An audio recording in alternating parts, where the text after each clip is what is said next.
আমরাও কিন্তু মানুষ, আমাদেরও মুখ আছে।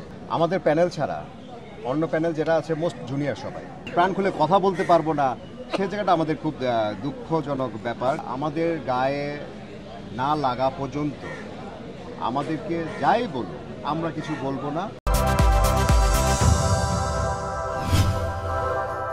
শিল্পী একদিনে হয় না, আর যিনি একদিনে হয় তিনি মরে গেল শিল্পী মানে চলচ্চিত্রের কাজ ছাড়া, অভিনয় ছাড়া অন্য কাজে সে চাপে না, এটা আমরা আশা করি। মানে আমরা যতটুকু বুঝি, আপনাদের মাধ্যমে যেগুলো শুনতে পাচ্ছি এগুলো যদি কাটিয়ে ওঠে, যে জিনিসগুলো এখন মানে উল্টাপাল্টা কথাবার্তা শোনা যাচ্ছে, আসলে নির্বাচন যেহেতু কালকে, আমরাও এরকম আজ করতে পারছিলাম যে কিছু একটা মানে অনেকদিন আগে থেকেই পায়তারা চলছে যে নির্বাচনটাকে বানচাল করার জন্য।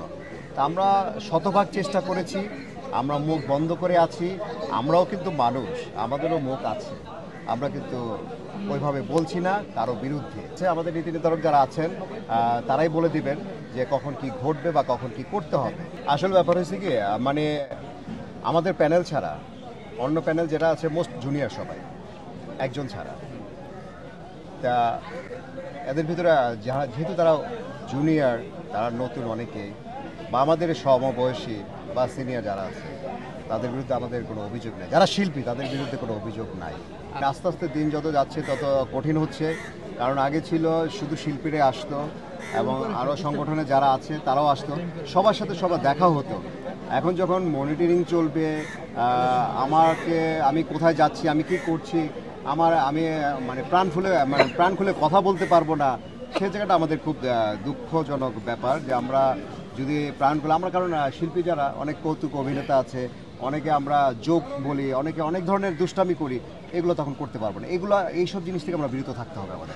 আমরা প্রথম থেকে চেয়েছি আমার পুরো প্যানেল, আমাদের এই মিশা সওদাগর এবং বিপ্লব সাহেবের প্যানেল সবসময় বলে এসেছে যে আমরা আমাদের গায়ে না লাগা পর্যন্ত আমাদেরকে যাই বলুন আমরা কিছু বলবো না, আমরা পরিবেশ ভালো রাখবো।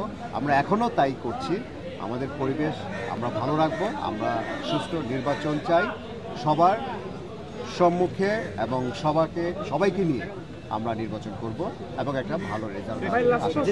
আপনাদের মাধ্যমে যেহেতু দেশের বাইরে সবাই দেখবে, যেহেতু আমরাও দেখেছি যে অনেকের মানে উৎসাহ যে শিল্পী সমিতি নির্বাচনে কি হচ্ছে জানার যে ব্যাপারটা, সেখানে মানে মোবাইল কোড থাকবে। আমাদের কাছে ভালো লাগে মানে জিনিসটা শুনে যে আসলে মানে এমন একটা কিছু ঘটতে যাচ্ছে যেটার জন্য মানে আমাদের সরকারিভাবে আমাদের ঊর্ধ্বতন কর্মকর্তারা বা আমাদের আইনশৃঙ্খলা বাহিনীরা তারা আমাদেরকে মানে পাহারার মধ্যে রাখছে। আমাদের ভালো লাগে। আমাদের যারা সম্মানিত ভোটার আছে বা বাংলাদেশ চলচ্চিত্র শিল্পী সমিতির যারা সদস্য আছে, যারা আমাদেরকে 2024-এ ভোট দিবেন, তাদেরকে বলবো গুজব না শুনে কোনো মন্তব্য করবেন না, কোনো কথা দিবেন না, আর এমন কিছু করবেন না যাতে করে আমাদের শিল্পী সমাজটা নষ্ট হয়, যাতে করে আমাদের মানে বাংলাদেশ চলচ্চিত্রের মান ক্ষুণ্ণ হয়, এমন কিছু করবেন না। আপনারা যে প্যানেলটিকে পছন্দ করবেন সেই প্যানেলে ভোট দিবেন এবং যারা শিল্পীর স্বার্থে কাজ করবে তাদেরকে ভোট দিবেন, তাদেরকে জয়যুক্ত করবেন, এটাই চাওয়া।